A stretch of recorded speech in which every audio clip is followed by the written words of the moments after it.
shown to me, and maybe one of the clearest examples that I can remember, is the power of incremental progress.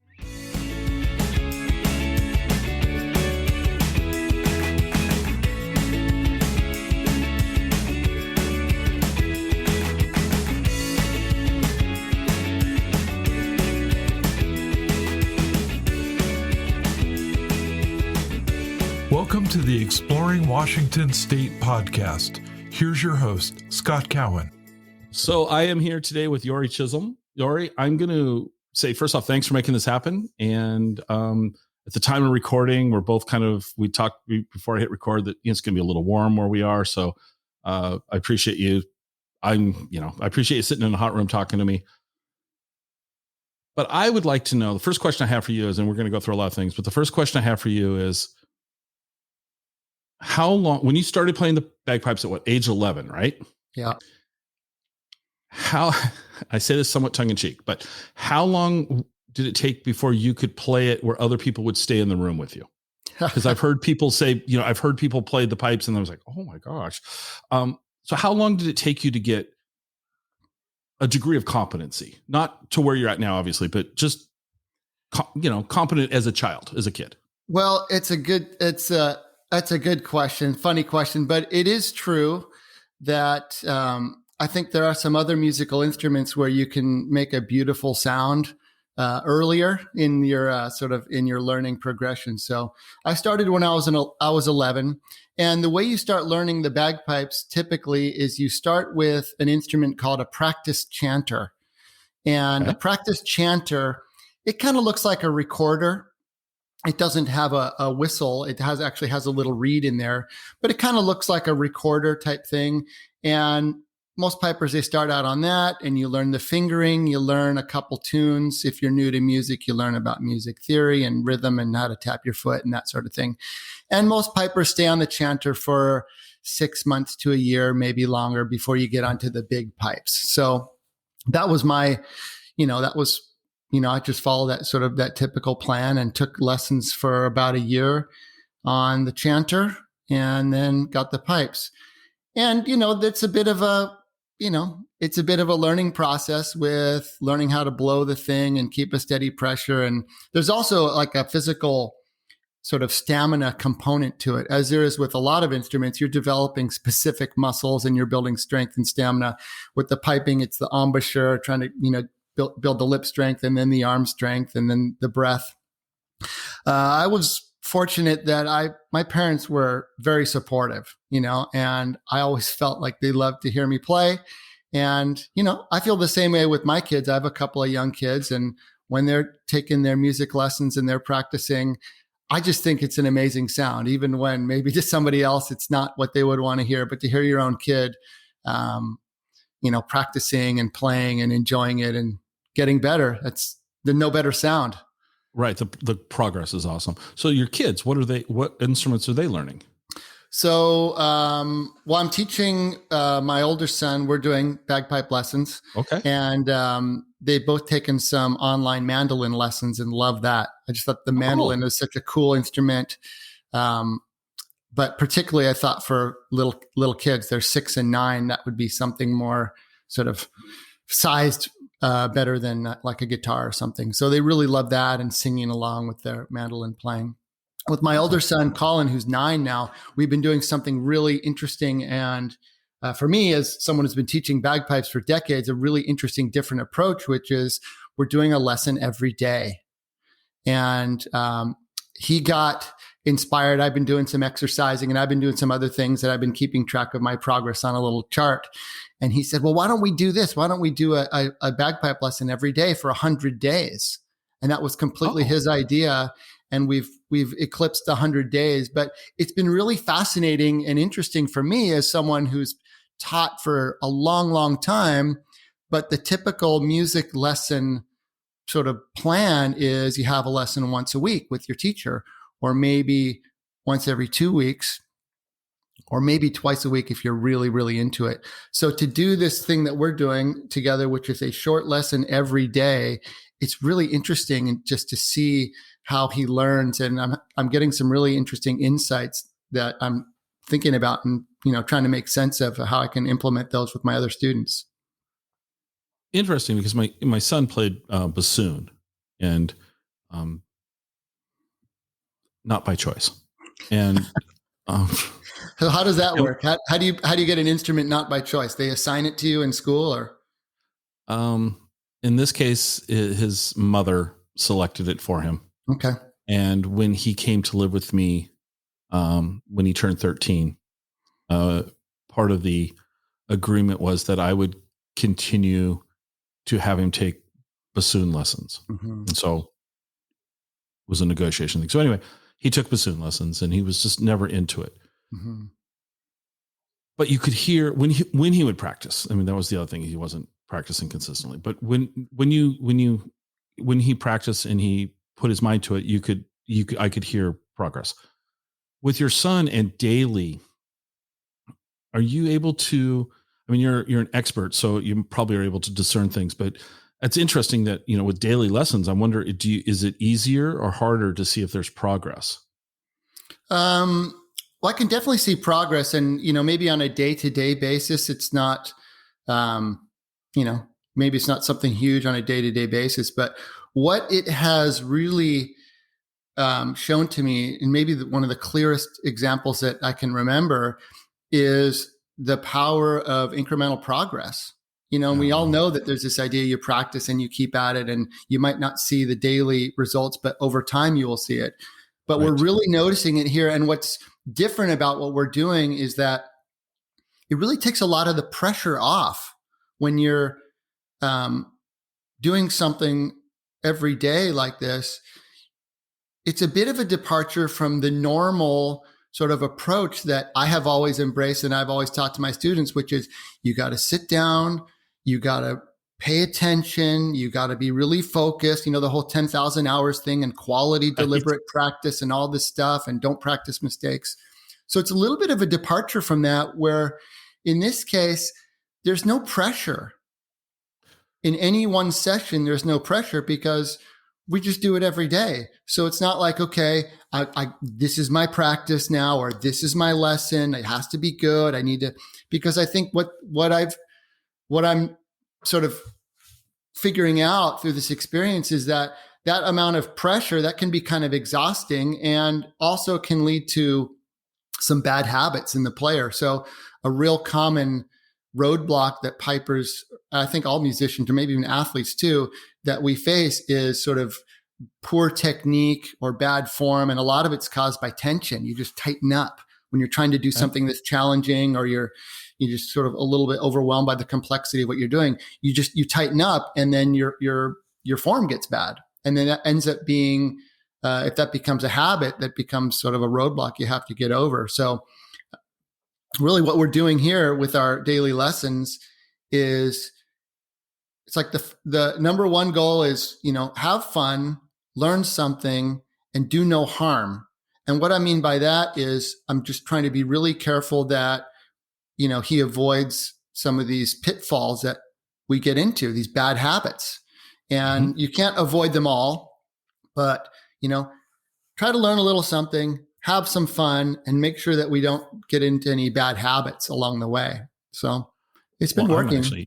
I'm amazed that a 9-year-old has the discipline, even with dad encouraging, to do something for 100 days plus straight. I don't care. You could play video games with him for 100 days straight, and he'd take a day off somewhere in there. I mean, that's an amazing feat right there. How long are the lessons though? Each day? How long? 5 to 10 minutes. Sometimes we get onto a roll, and we're just really having fun, and we'll maybe go 15, 20 minutes, but it's that idea of, it's just a little bit. And that's cool. What you notice, I have taught young people before, and even adults, that there's a limit, there's a limit to what you can take in. And even if you have the attention span for it at a certain point, it's just, you're just not getting that much out of it. There's only so much you can sort of digest. So in a normal lesson, if it's a half an hour lesson, in a normal lesson scenario, there's a certain amount of transitional time that's sort of hi, how you doing? What's going on? And sort of orienting ourselves into what are we going to talk about? What do you, that sort of stuff. But with what we're doing every day, it's just, all right, just hit the ground running. Let's do this. And sometimes I will guide the lesson and say, okay, this is what we're going to do today.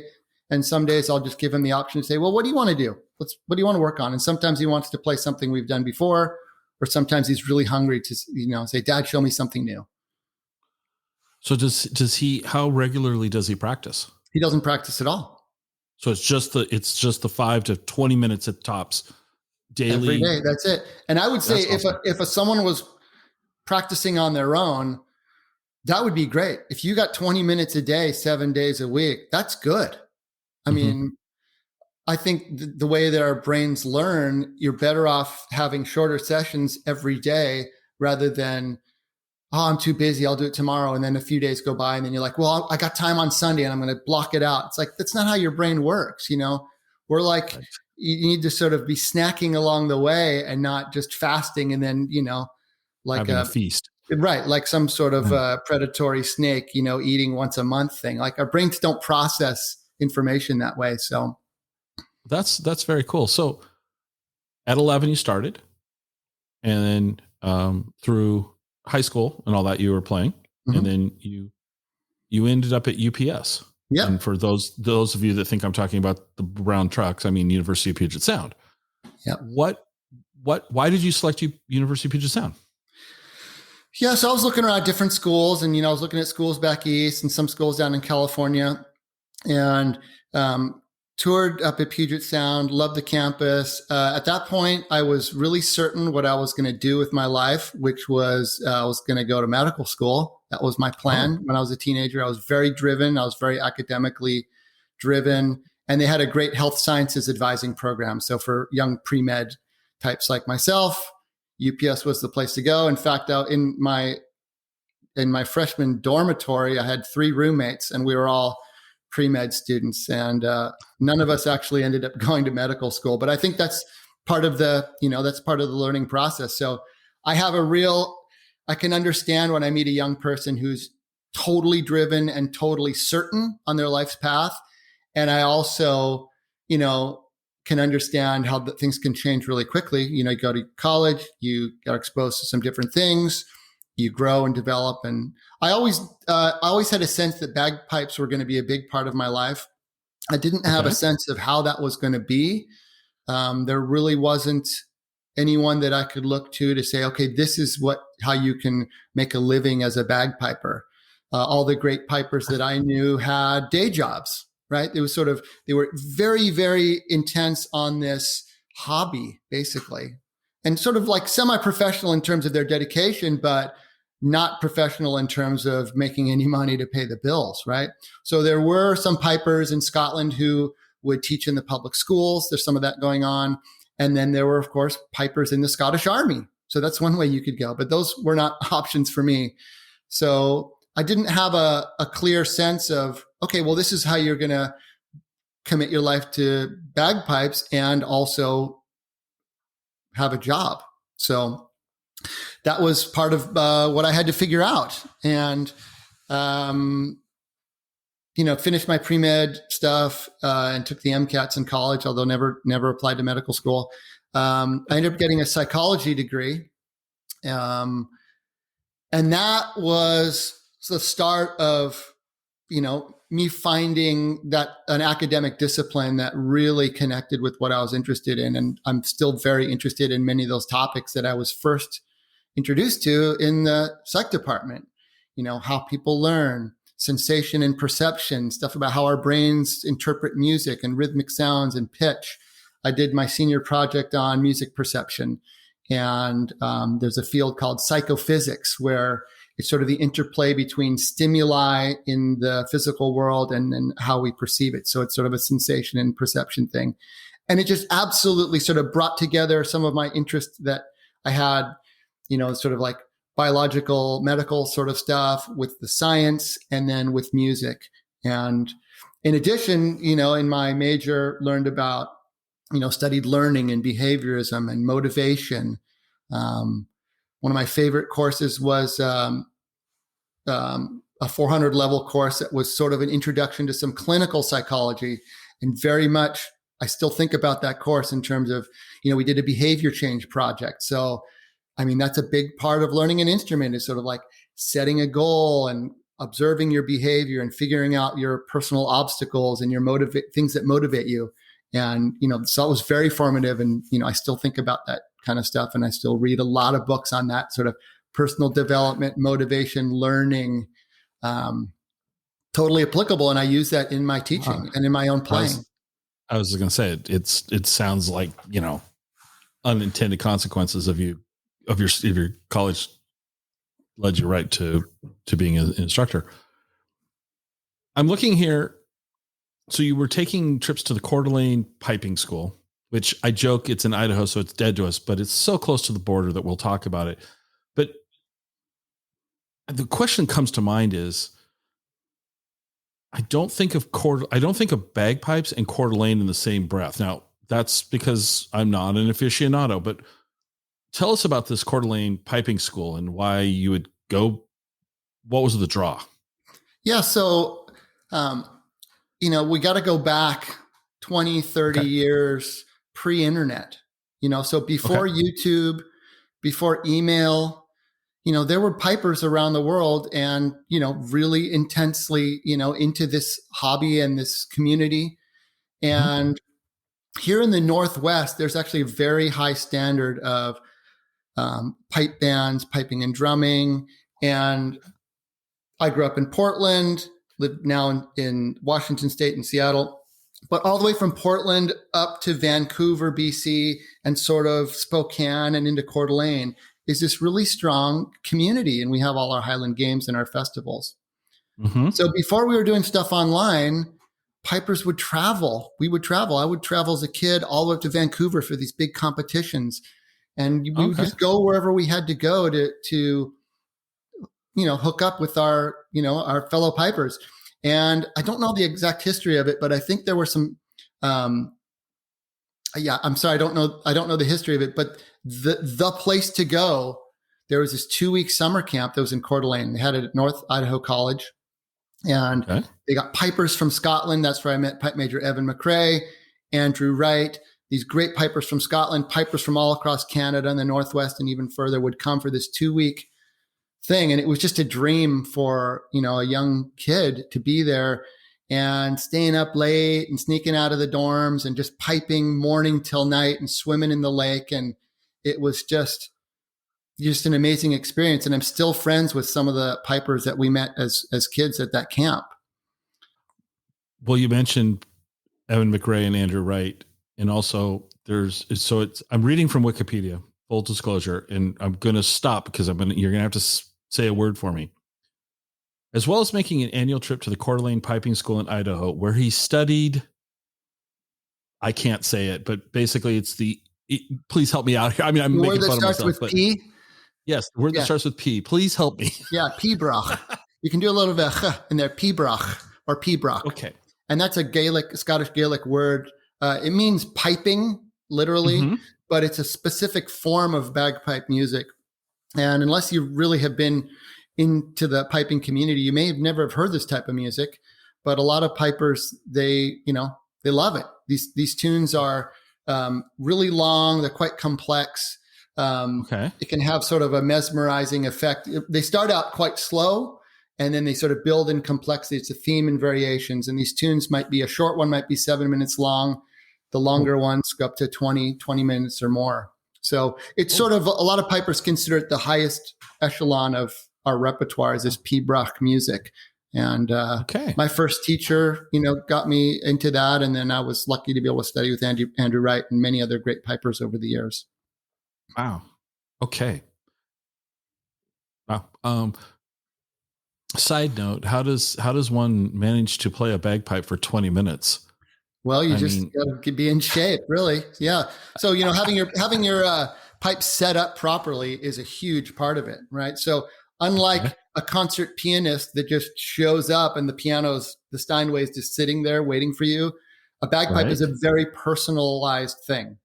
As any instrument, that a player has their own instrument, but in particular, the bagpipes, has to fit you physically. So getting it set up so that it's the right size and everything is right for you. But there's 4 reeds in there. Saxophone and a clarinet, oboe, they have 1 reed. Bagpipe has 4 because you have the 3 drones on your shoulder. You have a bass drone and 2 tenor drones. Each one of those drones has a reed inside it.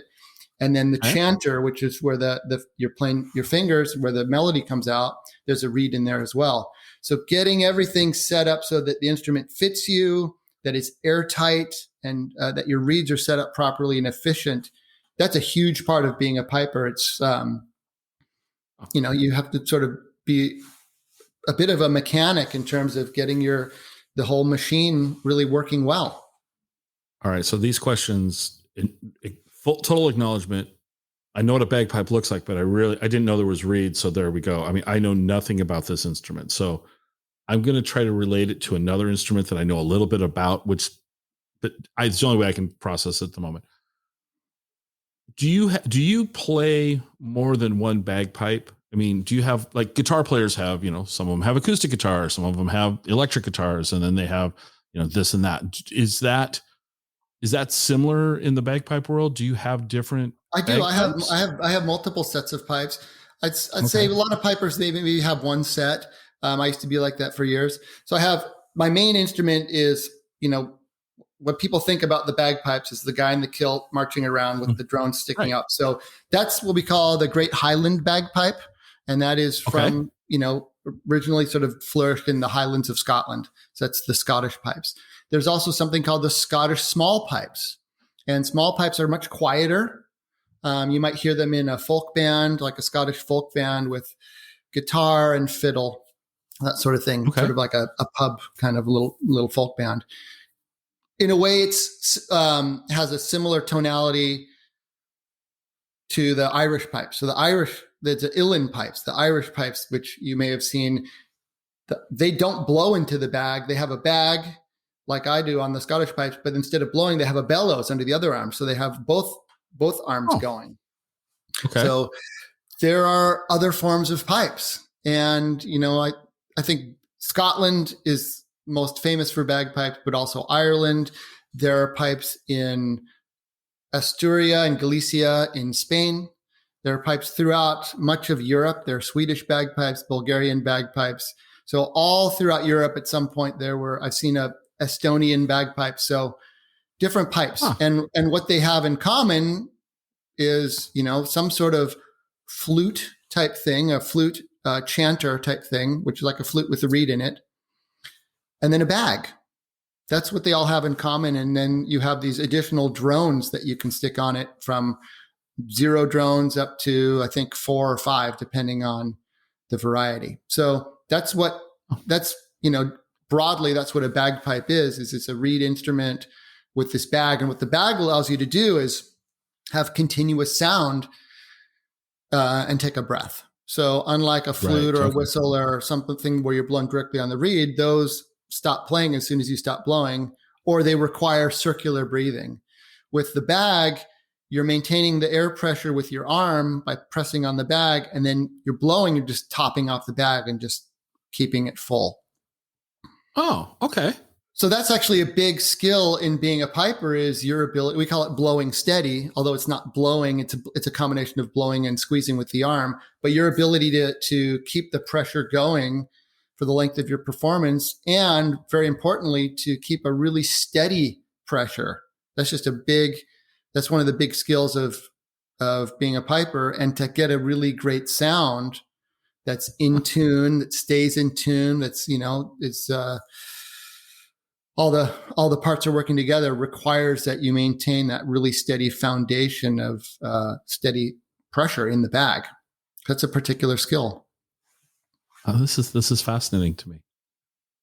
So after UPS, so I'm a little. So what's confusing to me is you graduated from UPS, but then you ended up doing the Simon Fraser University Pipe Band. So that's up in Vancouver, or right? I think is it technically in Vancouver or is it in Richland? I can't remember. It's been Burnaby. Okay, so I was wrong both times. Okay, thanks. Why did you go? Why there? Is it why was that part of the journey? Yeah. So the Simon Fraser University Pipe Band is one of the all-time great pipe bands in the world. 6-time world champions. I played in the band for 19 years. And in that time, we won the world's 3 times. So this is a really very well-known band and one of the most successful bands in history. And the way that the band works is that you don't have to be a student of the band. The band is sponsored by the university and affiliated with the university. And they opened it up, in the early days because they wanted to have a world-class caliber band. So players from around the world come to play in the SFU pipe band. And I was one of those. And that was a big draw for me coming from Oregon. Is like, well, what do I do with my life? Well, there's this very strong pull north to get up to Vancouver, which is sort of the hub of piping and culture in this region. And one of the strongest bagpipe communities in the world outside of Scotland. You absolutely have to say this region in this sort of Vancouver, BC, Lower Mainland, Seattle, Bellingham kind of region, a very strong, just some really good bands. And I think SFU and the guys who play in the SFU band are a big part of that. And so it was a big attraction for me to come north and then to spend all those years commuting from here up to Vancouver. For 19 years, I was driving up there for band practice. And we won the Worlds, as I said, traveled the world. We played at Lincoln Center. We did the Sydney Opera House, Glasgow Royal Concert Hall. So a very well-known band and a huge, huge part of my life for, a couple decades was playing in that band. Wow. Okay. So I'm going to ask you a question I ask all musicians on my show. 2-part question. And I think you might have some interesting answers. So as a bagpipe player, is there a venue in Washington State? It's got to be a Washington State venue that you enjoy playing at a lot. Like, what's your favorite place to play the pipes publicly? That's question number 1. Question number 2 is, if you're listening to music, where's your favorite venue to see music performed at? It can be on that one, I'll let you be bagpipe or anything you want to listen to, but just, where as a bagpipe player do you want to play in Washington State? I almost never miss folk life. I love folk life. The Northwest Folk Life Festival at Seattle Center. And I just love everything about it because it's free. So I don't get paid, but we don't have to pay to go in. And every year I, send in my application, and most years I get a chance to play there, and they give me a venue and I get to go do a 30-minute show. And I love the sort of the casualness of it and sort of the random drop-ins. A lot of the sort of bagpipe specific things that I play, sort of like a inside community kind of thing. And those are great. But I love playing at Folk Life and just having the sort of the community there. And it's also a chance for my friends and, folks I know around town to say, hey, come see me at Folk Life and come down and just, lay your blanket down on the grass and grab a beer afterwards. And that's become even more part of our family tradition now that we've got the kids. And we'll go down there, I'll do my show, and then we'll hang around and wander around and see some of the amazing stuff that, you never know what's around every corner at Folk Life. So love playing there. In terms of, I've also played at Benaroya Hall a couple times, and that is absolutely world class. I mean, I've played solo a couple times on that stage in Benaroya Hall in the big theater, and the acoustics there. It's a beautiful building. The acoustics are incredible, and there's a group based in Mount Vernon called the Celtic Arts Foundation, and they put on a fantastic piping. Well, they do stuff all year round. They put on the Skagit Valley Highland Games up in Mount Vernon, and then they put on this Masters concert that's been at Benaroya Hall for many years, and I've played there a couple of times. And they bring in the best of the best from Scotland and Ireland and Cape Breton and Canada, and that's an absolute top of the list, thrill for me to be on that stage because the acoustics are just incredible. And for a solo piper, I mean, so much of it is the sound, and a lot of times we're playing in venues where it just doesn't have the opportunity for the sound to expand and to sort of ring out like that. Okay. How about when you go watch music, when you go see people perform, where's a venue that you like to go to? Oh gosh. Well, just recently we've just discovered Jazz Alley, Demetrios Jazz Alley downtown, and seen some really cool shows there. Again, like it's sort of like a dinner theater type venue. Right. Where else have we gone? Yeah, that's what I can think of right now. That's okay. Yeah. All right. So you said folk life, so you kind of, I'm going to go in a direction here. So, and I told you when we talked on the phone, I can't remember how exactly I stumbled upon you, but I stumbled on your website, Bagpipe Lessons, and I'm looking at it right now, and I'm looking at this picture, and I'm if you would have saw my face, I was like, huh? Just threw me. And so I reached out. I mean, I reached out because it's like, how on earth? So never in my life would I have thought that the Grateful Dead and Bagpipes would be on the same stage. And it really wasn't, because you were with Bob Weir and Rat Dog, but still. How on earth did that happen? And what was it like? Yeah. So a really good friend of mine who's a musician, bagpiper, plays a bunch of instruments and owns a fantastic studio up in Arlington, named Ed Littlefield Jr. And Ed is well known on the folk music scene, and he's involved in a lot of different nonprofits around town. So I got to know Ed through piping and become great friends. And I've recorded up at his studio, and our families are really close. Ed's an old friend of Bob Weir. So I met Bob through Ed, and what I didn't know at the time was that Ed, who's a piper, had played pipes at Bob's wedding. So there's like photographs. Oh. Bob Weir's wedding, he is in a kilt. He's in the traditional Scottish thing, right? So he has this affinity for Scottish culture and bagpipes. And the first time I met Bob, he said that it had been a long time dream of his to do wharf rat with the bagpipes. And I thought, okay, I don't know wharf rat. I didn't say that out loud, but I was not a dead, you weren't a deadhead. Yeah. Okay. Of course, many friends who were, and I knew that this, they were a huge, humongous deal, but I didn't. So I said, okay, great. Wharf rat, sort of like, give me a call. I'm your man.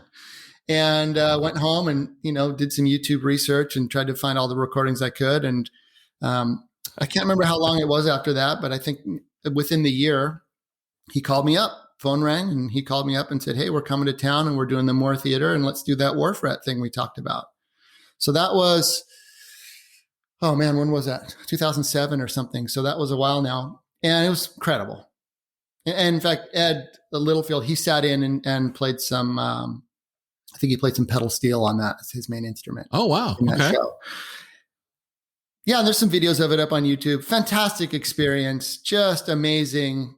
Just what you would imagine a normal person, a normal, non-famous, non-rock and roll person, just getting brought into this incredible venue. Menagerie of people. So the way that it worked, to talk a little bit about the set, is he said that, well, at this point in the show, they do a set called Stuff. And this was Bob leaves the stage and they do kind of this big jam thing. And each guy in the band gets a chance to have a bit of a solo. So they had a saxophone player, bass player. And then Jay Lane, he said he's the last guy who does his solo thing. And he does this big drum solo. And he said, when I do my drum solo, then I'm going to call you out. And he called me out, and I go to the middle of the stage, and then I don't know what people were thinking, but the crowd went pretty wild when I stepped out there. And then he said, you just play, just go nuts, just play something. And I said, well, should we talk about what we're going to do? He said, no, just do whatever, and we'll join in. And that doesn't always necessarily go well. When we used to say that'd be terrifying. I mean, I knew what I was going to play, but I wanted it to be good. I was just going to do my thing. Said, you just do your thing and we'll just join in. And it ended up being great. And again, there's some grainy YouTube videos because it wasn't like the iPhone thing now that we have. And they just played along with me, and we did this. I was playing these really fast up-tempo things, and they're all just jamming along with me, and it was amazing. So then that was getting me on stage, big applause. Bob comes out, and then sort of the crowd noise comes down, and then we went into War Fret. So that was the first time, and just, again, just like a real magical, unbelievable moment, my rock and roll moment there. And then a couple years ago now, maybe, gosh, I'm losing track of dates here, but maybe 2018 or something, I saw that Bob was coming back in town. And this time it was with Wolf Bros. So it was just a trio. It was Bob and Don Was and Jay Lane again on drums. And I think this time I just reached out to him and said, hey, I see you're coming back in town. It'd be great to see you and, hang out or whatever. I was just thinking to come and, just see him at the show and maybe try to get a backstage, just to say hi. And he said, let's do it again. Let's do 2 this time. So we did War Frat. And then at the sound check, just came down early for the sound check with my wife, Rachel. And we just kind of tried a couple things. And we ended up doing a tune called Lay My Lily Down, which was from his solo album. And I hadn't heard the song before, but we figured it out. And it worked so naturally with the pipes. I thought it was a traditional Scottish song. It had this real Celtic thing, and it just really meshed well. And then I found out later it was an original that he'd written. So, but, and it just worked out great. And for this show, it was much more recent. And of course, Facebook and Instagram and social media is this huge, humongous presence now. And yeah, my whole social media and email and everything just exploded the next day. And it was cool. And, Don Was he did a little interview right around that same time as that show, because this was just the start of their tour. And what he said in this interview, I absolutely had the same experience, although for me it was just one night. And he said it was something like the most magical, amazing experience of his life was to play with Bob and to experience, just to be in this this experience of, his fans and the Grateful Dead, sort of the love and just the warmth. And I mean, I certainly felt that night, and, have continued to experience that, and it's just, just an amazing experience. And it is, I've never seen anything like it. And it really highlights on a really serious magnitude level of what music means to people.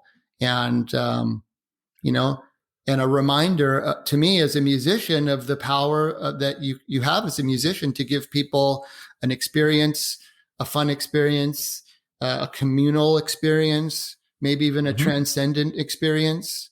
So it's a great reminder of the power of music, and I don't take it for granted, So maybe if Dead and Company decide to come to Washington they're not booked for Washington at all this year that I saw, but maybe you can go and play at the Gorge. But from a technical standpoint, question, if you were playing at a venue like the Gorge, how can the pipes be amplified? Because I'm not going to, have you been to the Gorge Amphitheater? Yeah. So if I'm sitting back up on the hill and you're on that stage, I don't know that I necessarily hear the pipes without amplification. Yeah, you'd have to be amplified. So we'd have to be mic'd. And in fact, this last show at the Moore Theater, we should have been mic'd. Bob thought it was too loud. He didn't want to mic it, but listening to some of the videos that people took from way back, it needed to be mic'd. So that's just something that we'll have to figure out if I play with him again, is just to be real. So how do you mic bagpipes? Yeah, so you could just have a mic on a stand in front. And like when I'm in the recording studio, you have a mic in front on a stand for the chanter and then another mic in the back. But if this came up again and I was going to do some sort of rock show where we wanted amplification, I would probably get like a wireless pack and have a couple of clip-on mics. So I've played a few times with, there's a piper from Galicia in Spain named Carlos Nunez, and Carlos is a great friend and just an absolute virtuosic. I mean, he's a true sort of superstar in Spain. He really plays bagpipes and recorder, which are not what you would think of rock and roll superstar instruments. But Carlos is a fantastic musician, and he tours around the world, and he's had huge record contracts. And that's what he has. He has like a wireless belt pack with these clip-on mics on his instrument, so he can dance around stage and run around, and it's close mic. So. Right. I don't think of rock and roll with the bagpipe like. I mean, he's not like a rock and roll guy, but I mean, I'm kidding, but that's cool. Absolutely rocks, and that's cool. So that's, I think, what I would need to do. And I've played around with some setups here at home, and I think that's the way to go, is to close mic it. Okay. I mean, we could go so many different directions from here, but why did you start competing? I mean, you've done a lot of, it looks like you've done a lot of competitions. Yeah. Why? Like, what's the deal? Like, what's the thing with competition in bagpipes? Yeah. What's the thing with competition bagpipes? So that is a big part of a lot of pipers of our life. So we have these Highland Games that you may be familiar with, these Scottish festivals. Right. And you go to the Highland Games, and there's bagpipes and drumming and pipe bands and the Scottish Highland dancing and the heavy events with the big guys throwing logs and stuff. And it's all competition based. So that's the primary performance venue for a lot of bagpipers.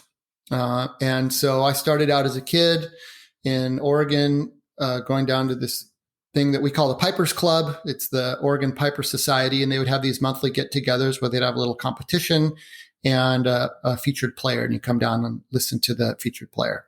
And I went to that for years growing up in high school and competing.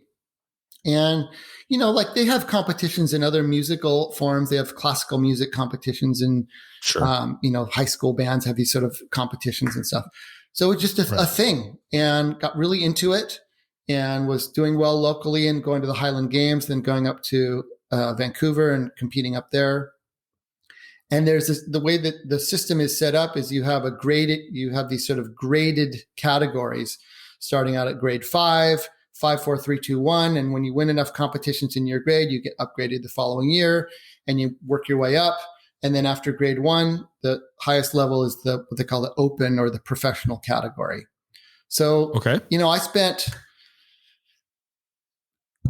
most of my life, and that was until quite recently, that was the number one thing in my life, was preparing to compete in these competitions and trying to win these competitions. I've traveled to Scotland. I've competed over there at the world sort of top level competitions. There's one of the top competitions in Scotland is called the Gold Medal, and the Gold Medal is held twice every year, and it's been going on for over 200 years. Great history, and I've played there, and I've had many placings in the Gold Medal in Scotland, and my highest placing was 3rd. So, and won lots of other trophies all over Scotland. So that was like a huge thing for me. And I've been to Scotland 31 times. So that tells you I've logged some miles, and that's I'd say that's on the high end, but for sort of top level pipers from around the world, you got to go to Scotland. That's the thing. If you're like an elite tennis player, you got to go to Wimbledon and the Open.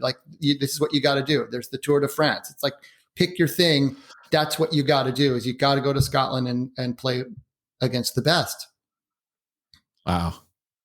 So when you're competing, are you all playing the same music, or what are the criteria for judging? Right. So there would be different event categories. So there would be the Pibroch category that we talked about, these very long, intricate pieces. There is also a set of 3 tunes: a march, strathspey, and reel, MSR. So pipers will compete in their MSR, and then there might be some other ones like a hornpipe and jig. So those would typically be the 3 categories. And for some of these events, it's your own choice. So you just submit the tunes that you want to play. For some of these events, you need to submit tunes. You need to give the judges options. You'll say, these are my 4 tunes. And they'll say, oh, let's have this one. They just pick it. So you need to be prepared with a much larger repertoire than you will actually be playing on that given day. For some of these gold medal type events, they will actually have what they call a set list. And every year they'll say, these are the 12 pibrochs for this year. And then each player you'll select your 4 or 6 from their list of 12, and you'll submit those to the judges, and they'll pick one. So from 12 down to 6 or 4, down to 1. And they will pick the tune that you're going to play. When the player before you begins, the stewards will come and they'll tell you your tune. And that's an intense moment. You can imagine you've traveled halfway across the world. You've spent an entire year practicing and really refining this repertoire to have these tunes, these 4 or these 6 tunes, to be absolutely as perfect as they can be. And you have 15 or 20 minutes notice where they hand you a little card or a little piece of paper with your tune on it. And then it's your world is now focused into that one tune. And then you got to scramble and get your tuning ready. And then you go out on stage. So it's an intense moment, and it's sort of, can be fairly adrenaline fueled at that point. So it's go ahead. You mentioned 3 types of categories. What do you like to compete in? What's your, if you were a gymnast, or you're going to, so what's your, right. You have your different thing, right? So I've done well in all the different categories over the years, but I think I'm probably similar. I would say the pibroch is, and I think it's for a lot of pipers sort of who compete at my level, it's the most challenging. It's the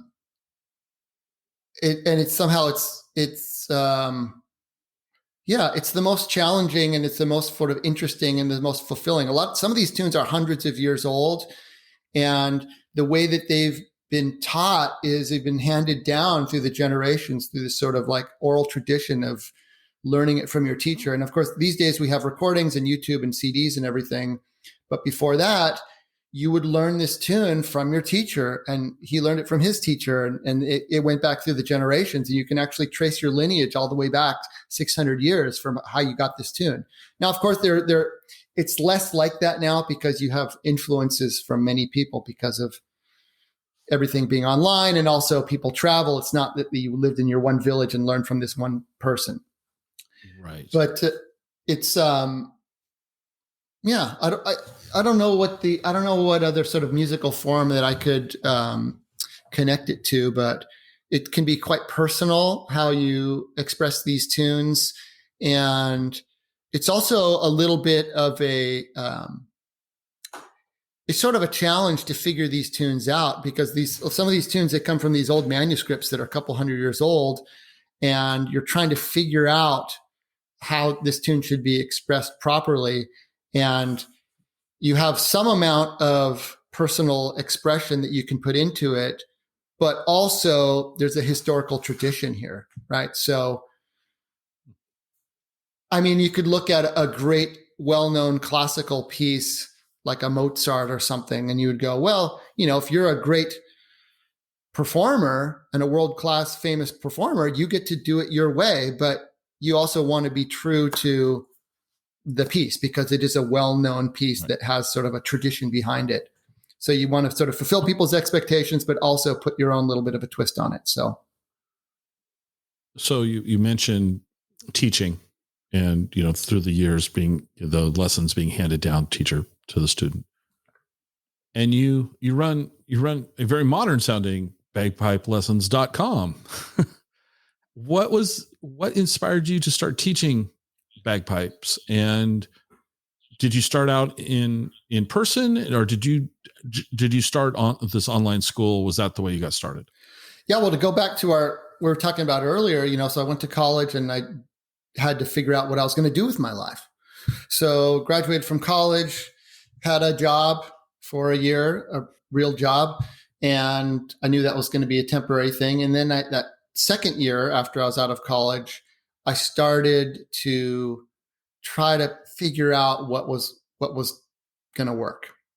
And this was in the late 90s, and the internet was just starting to be we were starting to get an inkling of what it might be, and registered my website, bagpipelessons.com. And at that point, websites were pretty basic. It was a photo and, email me here, a little bit of just like a bio, right? Right. And at that point, I was teaching in-person lessons the people have done for forever. Drive to your teacher's house, sit down for an hour, have a lesson sort of thing. And moved up to Seattle. My wife, we weren't married at the time, but we were together and we moved up here, and we're actually still in the same neighborhood up here in North Seattle. Started my teaching business. And that was a way that you could make a living as a musician. And it works for a lot of people, guitar lessons, piano lessons, bagpipe lessons.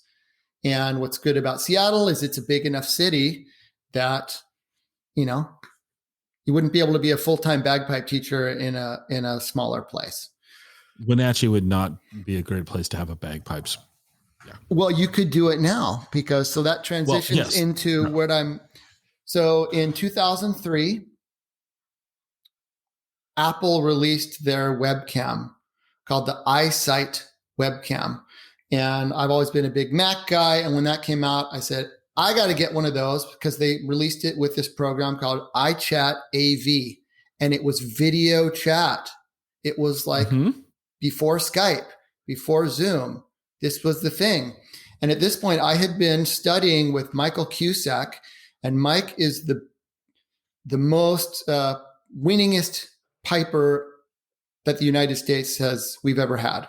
Mike won both gold medals in Scotland and all the top prizes back in the 80s and into the 90s. And he's retired from competing now, but Mike is a fantastic player and one of my mentors and an incredible teacher. So I was studying with Mike, and I was flying to Houston to take lessons with him a couple times a year. And then we would meet up. He would come he'd come up here to teach a workshop, or we'd meet up somewhere where we would be both teaching at a workshop in Kentucky or wherever. So I was studying with Mike in person as much as I could, but I was also flying down there at great expense. So when this iSight camera came out, I bought two of them and I sent one to Mike, and I said, we got to try this thing. And we did. And I actually have a screen capture I did a screen capture of the very first online bagpipe lesson in history, I think. Because I can't verify that nobody else did it, but I'm pretty sure that was the very first one. And I thought, son of a gun, this thing really works, because you have the immediacy of the conversation, the immediate feedback. It's not like I made a recording and emailed it to him and then he wrote me back. It was like, stop, do that again. And the face-to-face contact. So it's better than phone, because you can see and you can read emotions better, and he can see stuff. So that was it. Pretty quickly after that, I put it up on my website that I was now the first person in the world to be offering, I think I called them interactive multimedia lessons or something like that. And then I called them interactive webcam lessons. And then I tried, there were a few other programs that allowed you to do cross-platform video chat, and eventually Skype came out, and then it was Skype. It was Skype lessons for, more than a decade there. So let me interrupt you. What are you using now? What platform do you use now for lessons? I'm using Zoom. I still have a couple students who want to do FaceTime or Skype, but mostly Zoom. Yeah. And I know there's some other options out there, but it's just finding something that, has the audio and the video and good enough quality. And that's the main thing. So I've been doing that. So I was the first person to be teaching bagpipe lessons online going back to 2003. So you've been doing this almost 20 years online. Yeah. 18 years now. Yeah. And, it started out mostly in person and a few online, and it's grown. The online side of it has grown because it's, the whole world is the market now. So I have students in Australia, Scotland, Europe, Alaska, Hawaii, all across the US, Canada. I've had students in all kinds of places. I had a student who lived way, way, way out in rural South Africa, and we were doing bagpipe lessons, the internet connection to Hawaii from Seattle is incredibly fast.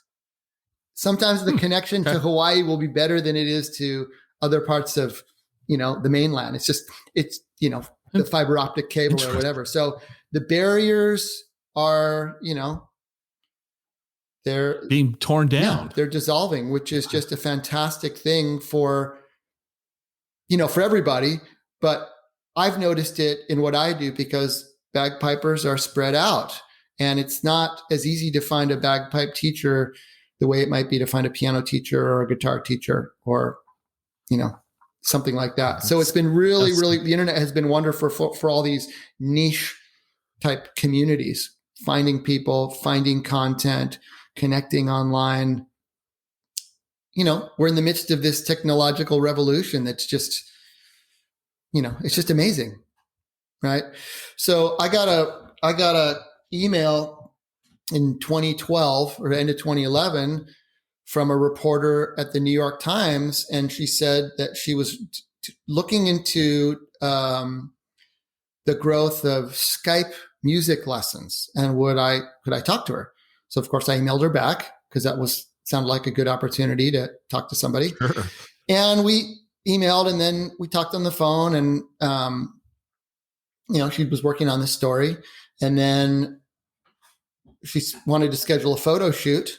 So they actually sent a photographer to my student's house, not to me, to my student's house. And it was one of my students, John McClure, who's a pathologist in the Twin Cities. So I'm doing a Skype lesson with him. And then there's this guy with his camera sort of in the background, taking pictures of him. And then I can't remember, like the next week or something, she said that she emailed me and said, unless there's a major international incident, the story is going to be on A1. And I wrote back and said, that sounds good. What's A1? She said, that's the front page. So thank goodness there wasn't anything horrific that happened in the world for me, but there was my picture and this article on the front page of the New York Times in early 2012. And it's John playing the pipes with his music stand in his little practice room. And there's his laptop, and there's my face on the laptop. So that was pretty cool. And then, my Google Analytics, it spiked like 30x of normal, just kabloom, But that was very cool. I'm surprised the hosting platform, the server that you were using didn't, stumble on that. Yeah. Wow, so you were on the front page of the New York Times. Yeah, not just the New York Times. You were the front page of the. I know. My brother, he had worked at a university doing their website previously, and he said the president of the university wanted to get their university name on the front page of the New York Times. That was his goal, and it never happened, but I got it. So, but what I didn't know was that it was a bigger thing. I was just sort of hunkered down, doing my thing, teaching online, trying to push ahead and make use of these technologies that were becoming available. And what I actually didn't know until I read the article that I was in was that this was a broader thing that was happening. Students love it because they can find a teacher that they connect with, not just one that happens to be local. Parents love it because they don't have to drive. You don't have to worry about this other stuff. So there's so many advantages to it. And, there are certainly some advantages to being in person, but for a lot of people, it's just, in many situations, it's absolutely the best way to go is do this online lesson thing. So it's a thing. It's a really big thing. Right. Besides teaching, though, you created some bagpipe products.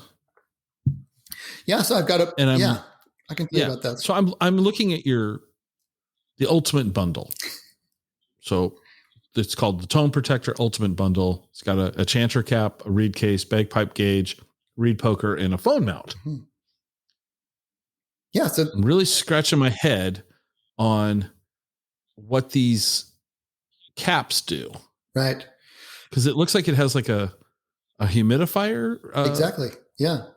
Oh, okay. So the thing about reeds, and you talk to any woodwind player, is that reed is the key to if you are going to have a good sound and a happy life or not. Because everything about the sound of your instrument, how it sounds, how it feels, if it stays in tune, it's all about the reed. And particularly a huge factor is the moisture content in the reed.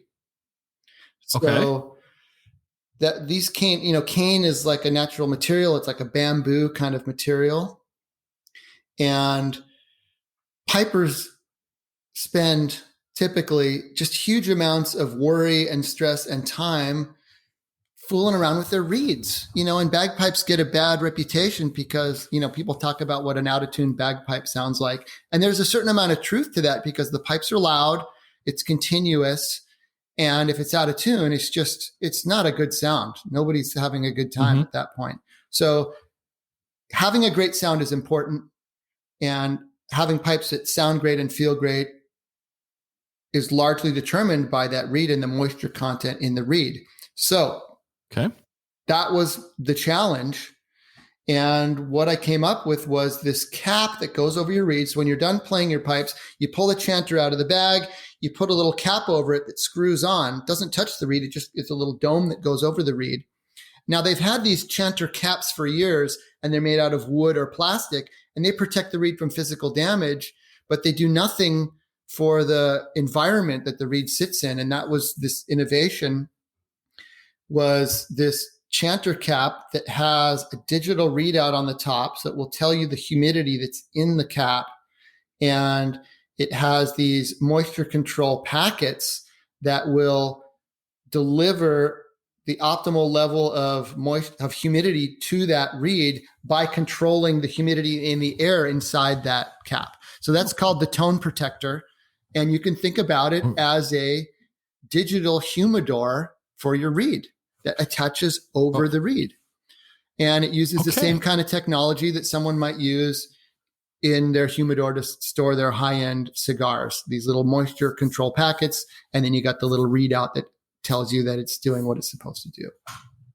So I worked on this and was, 3D printed some prototypes and trying to figure out the physical form factor, and was using it. And it was remarkable, the impact that it made instantly. And what I hadn't realized until I had this product working in the prototype phase was that so much of the hassle and the uncertainty and the unpredictability that we pipers face with our instrument, like some days you play it and it's like, oh, it sounds good. Other days you put your pipes together and it's like, it's all squirrely and crazy and weird.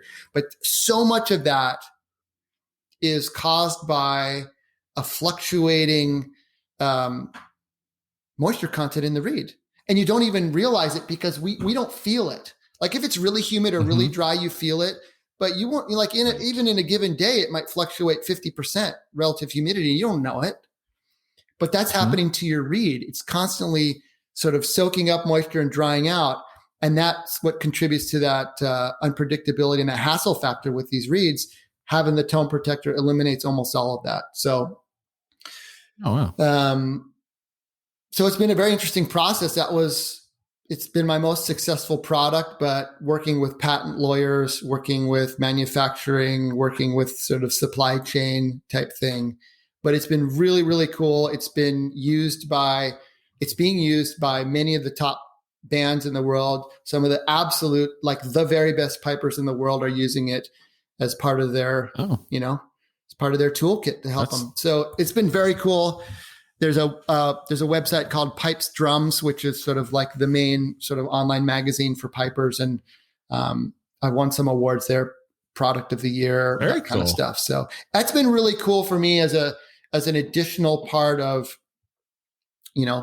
what I'm doing in terms of trying to make an impact, right? So started out with performing and then teaching online and then developing online content. And now I've gotten into this product business, which has been really it's been really, I have to say, it's been really rewarding to hear from players when they tell me how much it helps and how much it's helped them enjoy their playing or spend less time tuning. And I really do mean that. The first year I went to Scotland after the Tone Projector had been out for a year, it was really cool to have these players of all levels coming up and saying, "Oh man, this is the best.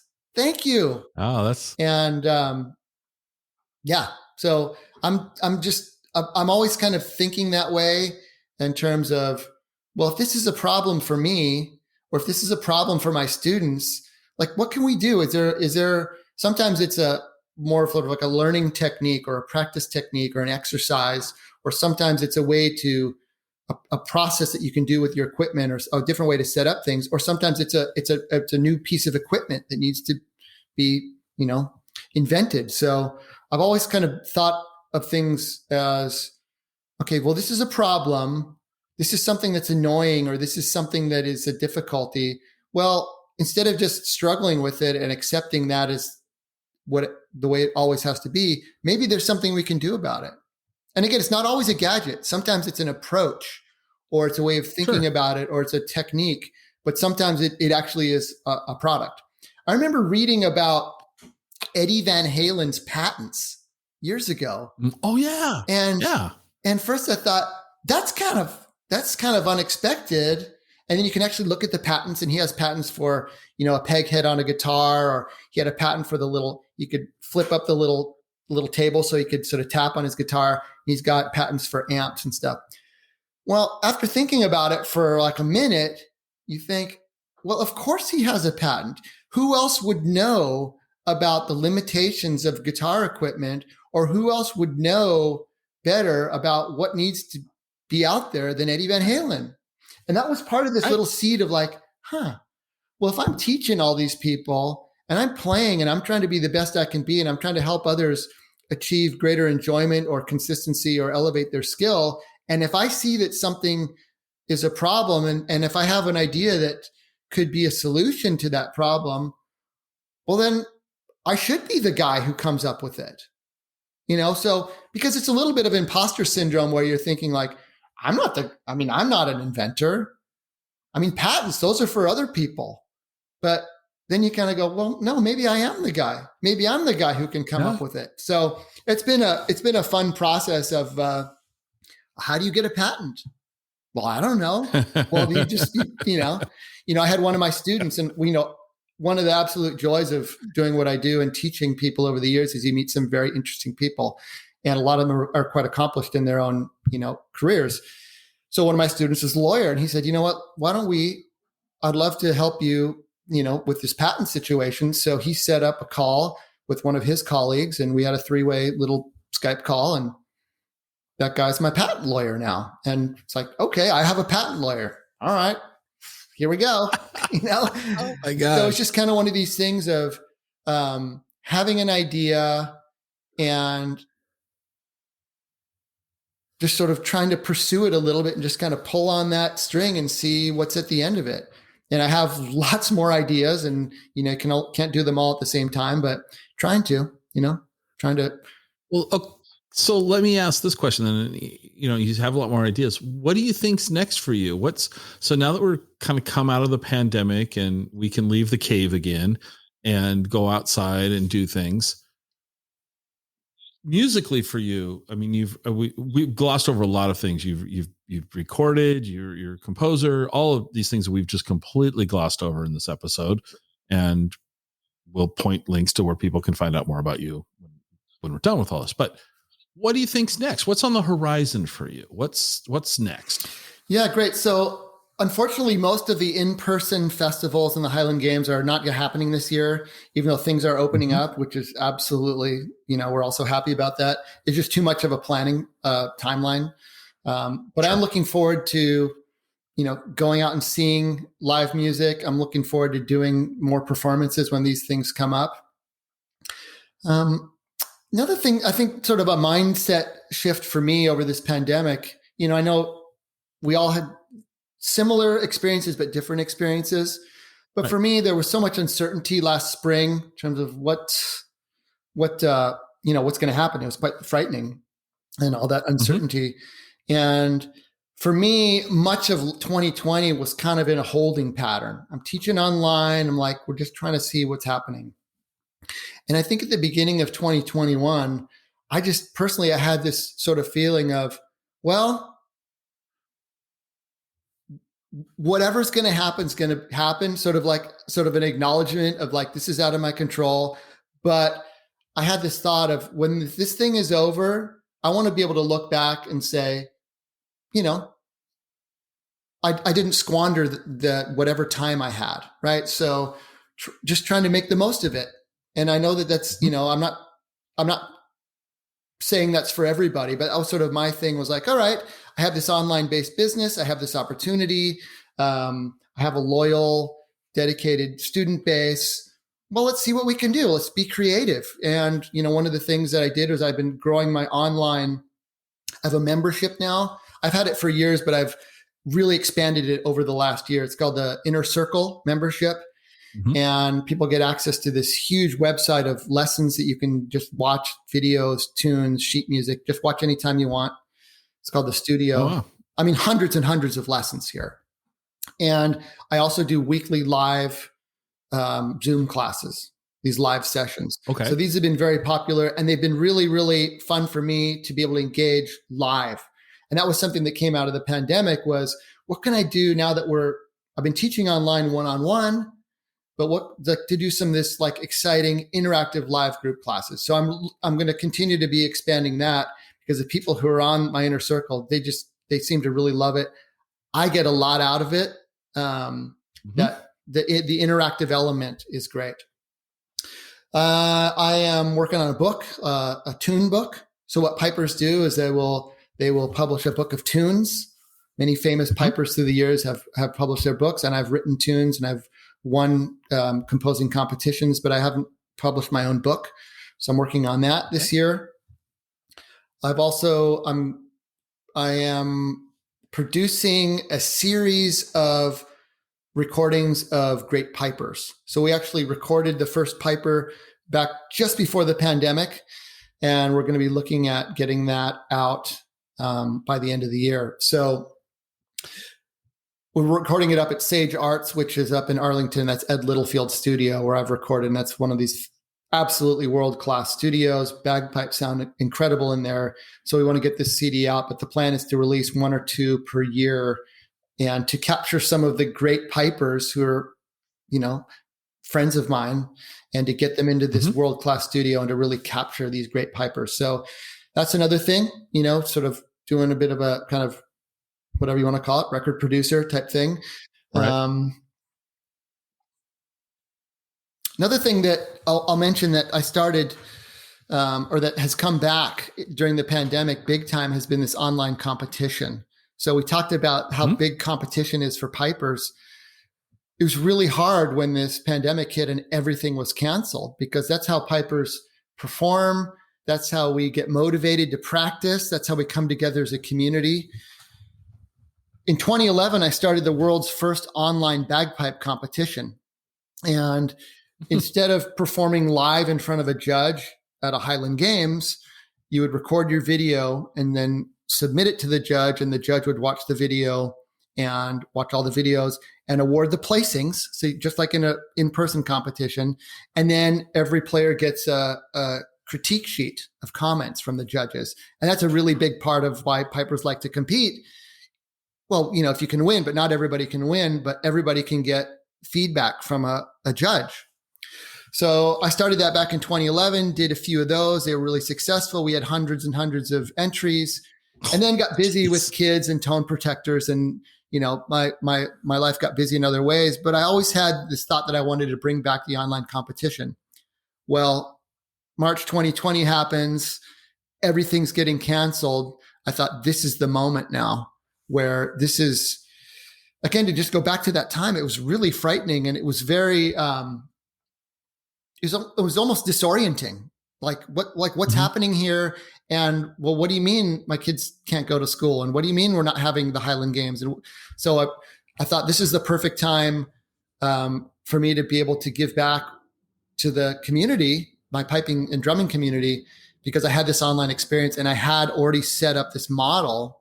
I basically invented this model for this online piping competition. So we brought it back last spring. I think we got 1,600 entries from pipers and drummers around the world, 84 different events. I think I had 45 judges, great world champion players from Ireland and Scotland and New Zealand and all over. And it was a wonderful thing. We made a really big donation to a COVID-related charity as part of that. So the online competition was this really cool thing. We did 2 of them last year. We did another one this spring. We're just launching another one this summer. So I think it's proven that it's a rewarding thing for our competitors.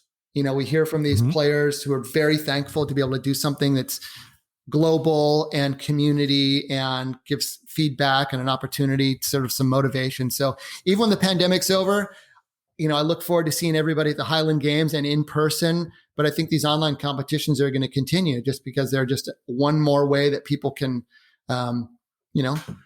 feel engaged with something that they love to do. So my takeaway from all of this is you don't do much. You sit around the house and you watch reruns of some TV show. Totally. Yeah. But when you're not immersed in the world of piping, what do you guys like to do? What's fun for you around home? Where do you guys go? What's the family like to do? What's out? What do you guys do? Where do you explore? Let's ask that. So I love traveling. We've been doing a lot of traveling in the Northwest over the last year since we're not flying anywhere. But, I have 2 young kids and we just love doing active stuff, going and, if you have to say, what's your favorite thing to do in the world? I would say shared experiences with my family. I mean, sometimes it's music. Sometimes it's going out to eat. Sometimes it's going for a bike ride. We did about 300 miles of bike riding in our neighborhood last spring.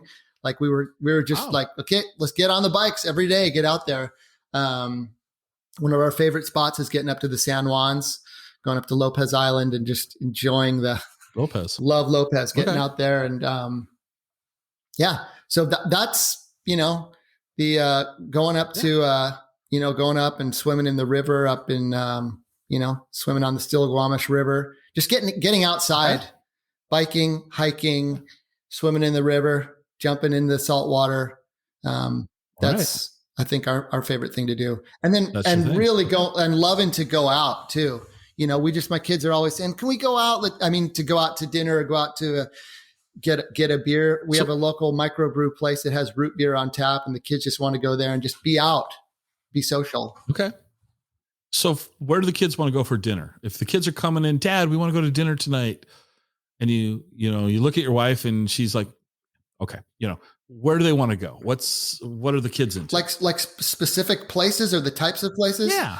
Well, so we have great little places around here. Like I said, our local watering hole is called Broadview Tap House. And we'll go there and it's very kid friendly, bunch of beer, food trucks, root beer, lemonade, and just kind of a community hangout. Lots of families, lots of kids. Yeah. But, my kids are adventurous. We partake in all the, various different types of food that you can get in Seattle, from Thai food and sushi and Chinese food and pizza. So your kids, will your kids eat sushi? Oh, for sure. Yeah. See, so many kids. I mean, what do they want? Chicken nuggets and fries. Yeah. I mean, that's it.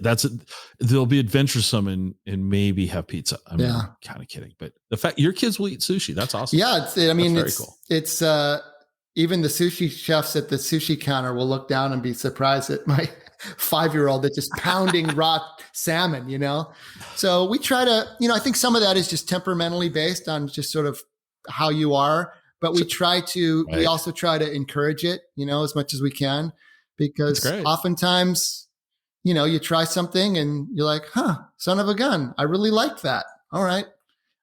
Not what I thought. I had some grilled salad last night and I thought, okay, grilled salad, whatever. My wife ordered and it's like, that's actually really good. Some romaine with a sort of a charred thing on it. So just an example of, trying to keep an open mind.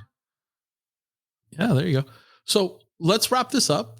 And why don't you tell people where they can find out more about all those bagpipe related things that you do. Great. So my website is bagpipelessons.com, and you can find me there, and you can click on the, learn page if you're interested in learning the pipes, or, want to get in touch with me about arranging a performance. I still do gigs from time to time, or, did you hear that, Bob? Bob Weir? He still does gigs times to time.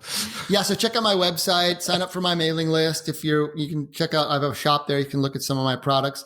Also on, Facebook, you can find bagpipelessons.com on Facebook, also on Instagram, and trying to stay active on those sites now. I have a small team that works for me now, and that's really, really helped with,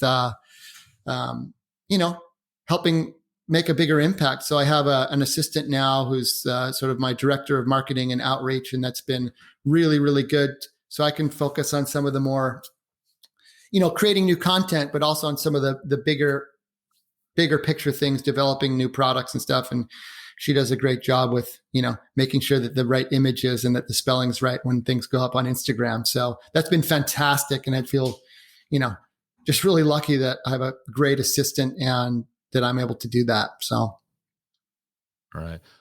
Well, thank you so much for this. This was awesome. It's fascinating to me. And I learned a lot, which is, for me, the reason I do these things is I get to have conversations and learn. And I just appreciate you taking the time and sharing your passion with us. Absolutely. I love the conversation, and thanks for having me. All right.